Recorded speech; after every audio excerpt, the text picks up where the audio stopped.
உள்ளுக்குள்ளாக உணர்வது ஒண்ணு, புலன்கள் மூலமாக வெளியே பொருட்களோடு தொடர்பு கொள்ளும் போது அந்த பொருளுடைய தன்மைக்கு தகுந்தவாறு உயிர் சக்தி ஜீவகாந்தம் கன்வர்ஷன் அது செலவாயி அது ஒளிய பார்த்தோம்னா இது ஒளியாக்கு மாறுது. அது எந்த அளவுல இருக்குதோ அந்த அளவுக்கு இதை ஏத்தி விடுது.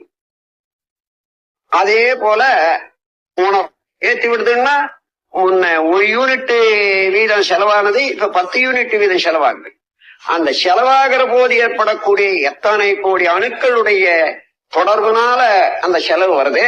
அதுக்கு தகுந்தவாறு உடல் படும் பாடு, உயிரினுடைய இயக்கத்தினால உடல் படும் பாடு என்ன என்பதை இன்பமாகவோ துன்பமாகவோ நம்ம அனுபவிக்கும்.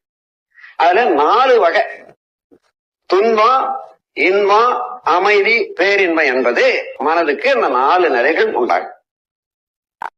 கழிவு இருக்கிறது கழிஞ்சி போறதுனாலயோ குறையிற போதோ அல்லது கன்வர்ஷன் உண்டாகுது பாருங்க, மாற்றம் கொள்ளுத உயிர் சக்தி ஒளியாக மாறுது கண்ணின் மூலமாக.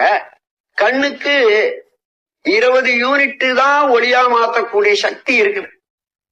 25 யூனிட் ஒளியாக மாற்றக்கூடிய அளவுக்கு ஒளியை பாக்குறீங்கன்னா பிச்சு எடுக்குது கண்ணனுடைய வேகம். அதனால கண்ணு பார்க்க முடியல, கூச்சம் இருக்குதுன்றீங்க. ரொம்ப பார்த்து இருந்தா கண்ணு எரிச்சல் வருது. ஏன்னா பல கோடி அணுக்கள் ஓடி போச்சு, பிச்சுக்கிட்டு ஓடி போச்சு.